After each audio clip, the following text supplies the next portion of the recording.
Trong nhiều năm qua thì Trung Quốc gần như là ông vua đất hiếm của thế giới.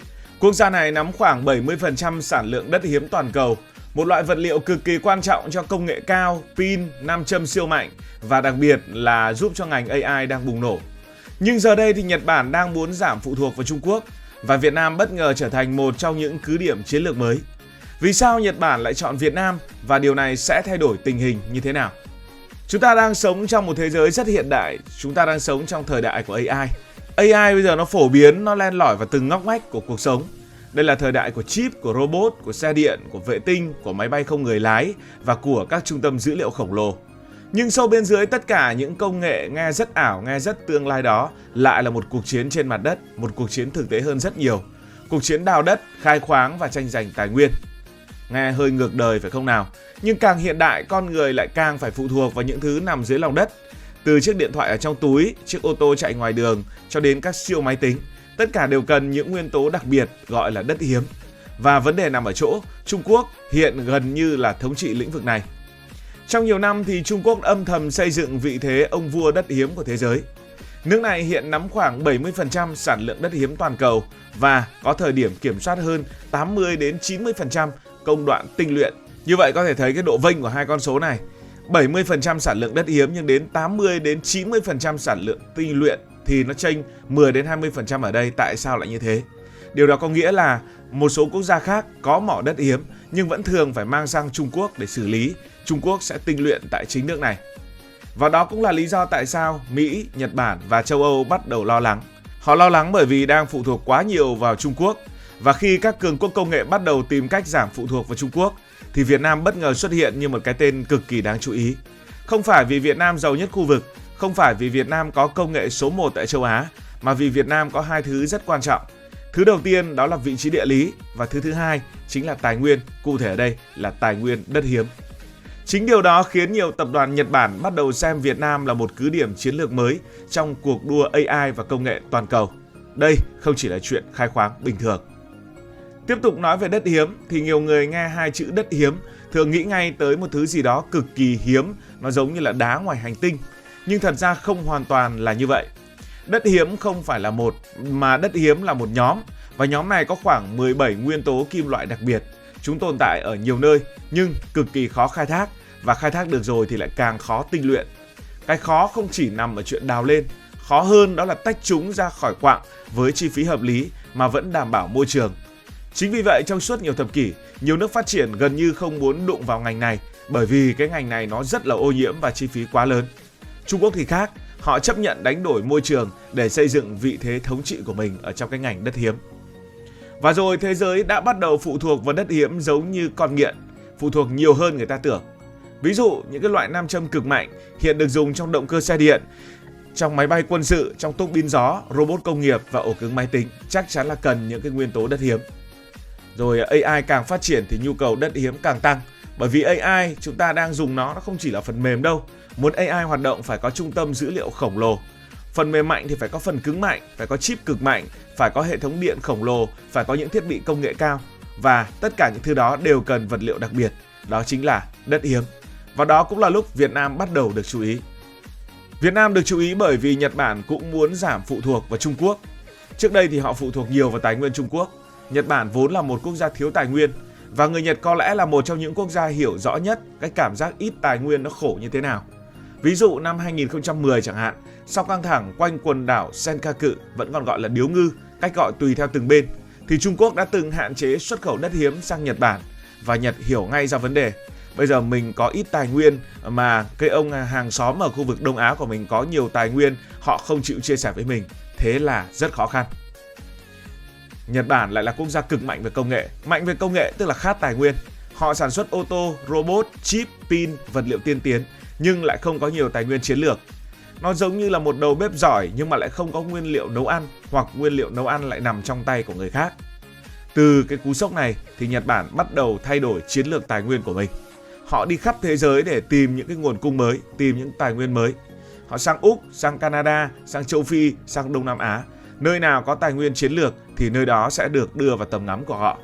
Và rồi, trong cái thời đại bây giờ, Việt Nam đang nổi lên như một lựa chọn cực kỳ hấp dẫn.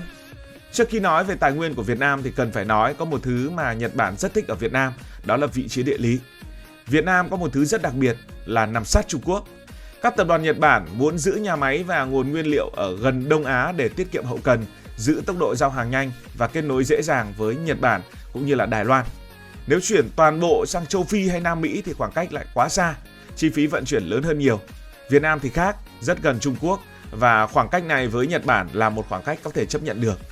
Từ những cảng của Việt Nam như Hải Phòng hay Cái Mép, hàng hóa có thể nhanh chóng di chuyển sang Nhật Bản. Đó là lợi thế địa lý mà không phải quốc gia nào cũng có.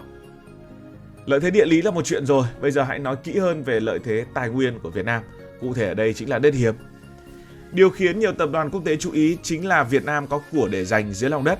Theo nhiều đánh giá quốc tế, Việt Nam được xem là một trong những quốc gia sở hữu trữ lượng đất hiếm lớn ở trên thế giới, thường được xếp vào trong top 2. Một số thống kê từng ước tính rằng Việt Nam có tiềm năng hàng chục triệu tấn tài nguyên đất hiếm, đặc biệt ở vùng như là Lai Châu, Lào Cai, Yên Bái, những cái tên địa danh cũ. Ngày xưa những khu vực này thường được nhắc đến với núi non hiểm trở, ruộng bậc thang và những cái khoáng sản theo kiểu truyền thống. Nhưng giờ đây thì những khu vực này bắt đầu xuất hiện trong các cuộc thảo luận về công nghệ toàn cầu.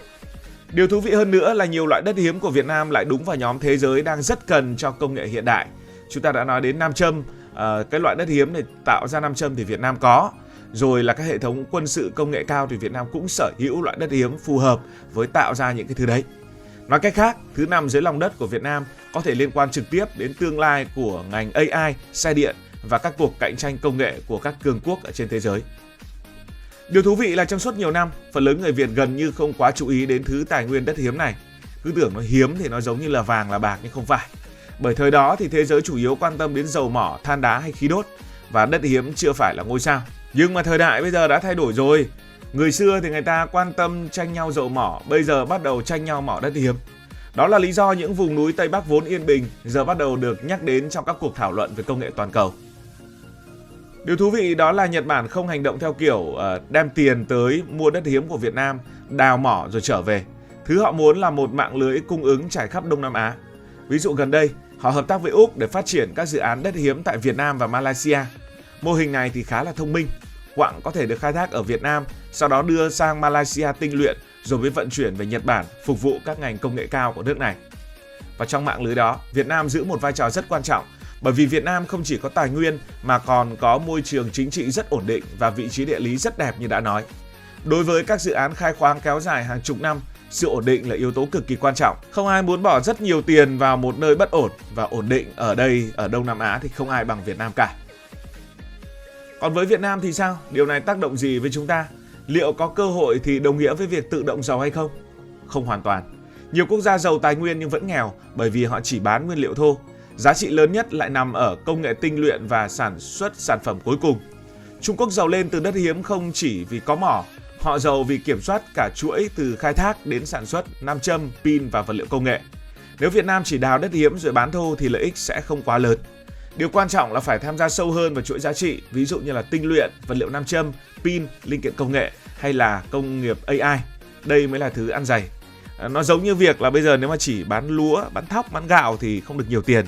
Nhưng cái đó mà chế thành bún, thành phở chẳng hạn, sau đó lại trở thành một quán bún phở nổi tiếng thì chắc chắn là được rất nhiều tiền, phải không nào? Và đây là lúc Nhật Bản trở nên cực kỳ quan trọng. Nhật có công nghệ, vốn, kinh nghiệm, vật liệu và hệ sinh thái công nghiệp rất mạnh.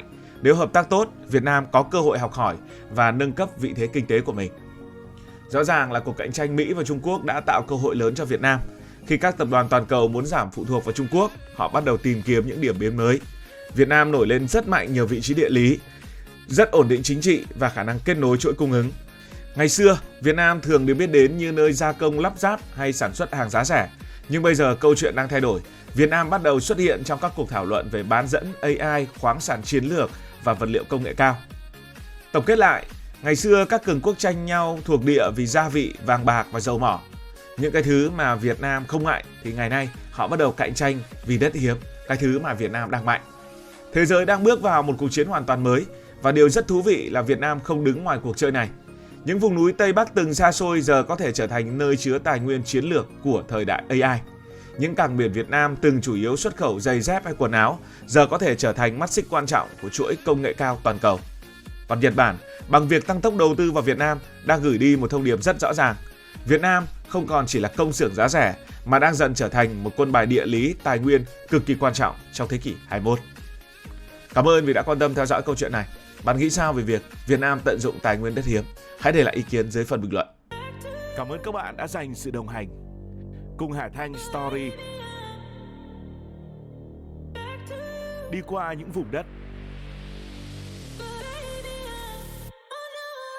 khám phá những điều mới.